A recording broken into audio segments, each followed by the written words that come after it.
Hey, I'm Tobias Wilhelm, and in this video I'll talk about the Job Hunt 2018, getting the interview and getting the job. As a business coach and consultant, sometimes I'm asked to sit in on job interviews or help evaluate applicants. So here are 5 easy tips to get the interview you want and get the job you want. Tip number 1, you would think that this is easy. Be available.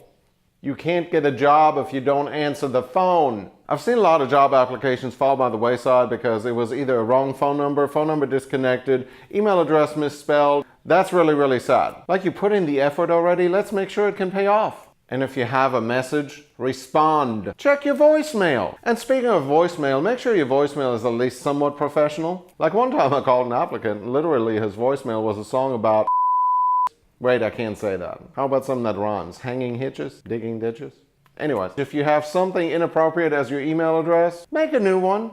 Firstname.lastname@gmail.com is a whole lot more professional than juicybooty324@hotmail.com. If that's your email address, I'm sorry. Tip number 2, do what you say you'll do.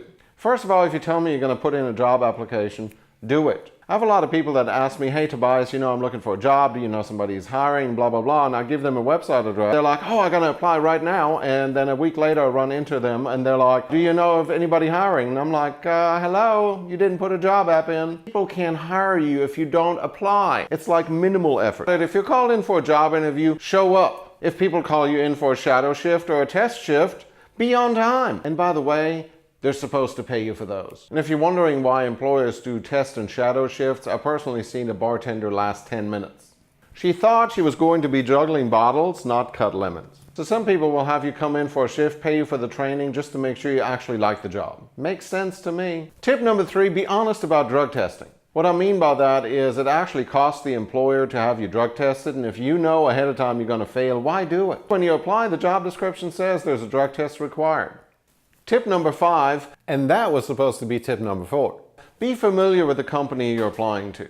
If you're applying to somewhere where they're selling cars, look at the kind of cars they sell. If you're applying at a restaurant, look at their menu. Look at their Facebook page. Understand what kind of stuff they do.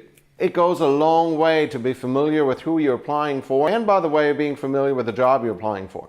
And tip number 5, the really most important one, understand what your future employer is looking for in an employee. The first thing an interviewer usually looks at is your resume.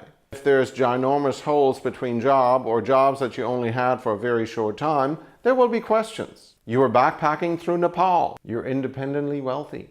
You were in jail. People always assume the worst when they don't know, so you will be asked about it and just tell the truth. Especially with short jobs, there's always a question of why did you leave?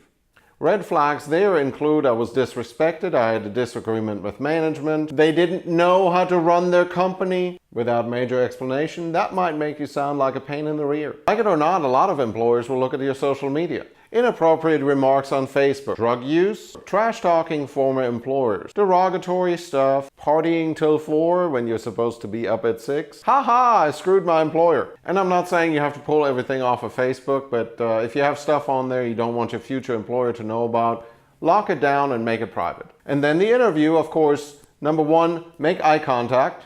Okay, that was creepy. Dress appropriately for the job. It's really hard for me to hire somebody in bunny slippers. That's happened before. At the same time, one of the best employees I ever hired showed up to their job interview in a kimono. She's not Japanese. When you're interviewed, talk, for crying out loud. Conversation is a two-way street. I've interviewed people where it was like I'm bouncing a tennis ball off a wet carpet. Give me something. Just answer the questions and don't BS around. We know you don't love your job 100% of the time. I'm not sure if anybody does. If I ask you about your favorite food, don't say you don't have one. And by the way, when you ask how many hours you want, be realistic. Like, I've seen one guy that could only work 4 hours a day and he wanted 40 hours a week. Clearly math wasn't really his strong suit. And remember, follow-up doesn't mean you blow up somebody's phone the very next day. So the worst time to follow up is probably Monday morning, Friday afternoon, lunchtime, during busy times, and so forth. There's a difference between being annoying and being persistent. How about sending an email the next day thanking the person for a job interview? That's a great way to stand out. Nobody does that anymore. And most importantly, once you're hired, don't let your employer down the first day. Like, I've seen people come in for their first day on the job and they look totally different from the person that was interviewed. Like, who are you and who hired you? Because remember, for an employer, nothing is worse than a surprise. It costs a lot of money to train a new employee. So they're taking a chance on you Give them your best. All right, let's wrap this up. Number 1, be available. Number 2, do what you say you'll do. Number 3, be honest about any drug use. Number 4, be informed about the employer that you're applying to. And number 5, think about what they're looking for in an employee. I really hope this helps you get the job because you're already ahead of the pack trying to do research on YouTube. If you want to see more of this kind of stuff, subscribe below. Like this video, leave me a comment. Let me know if you found a job. And until next time, I'm Tobias Wilhelm.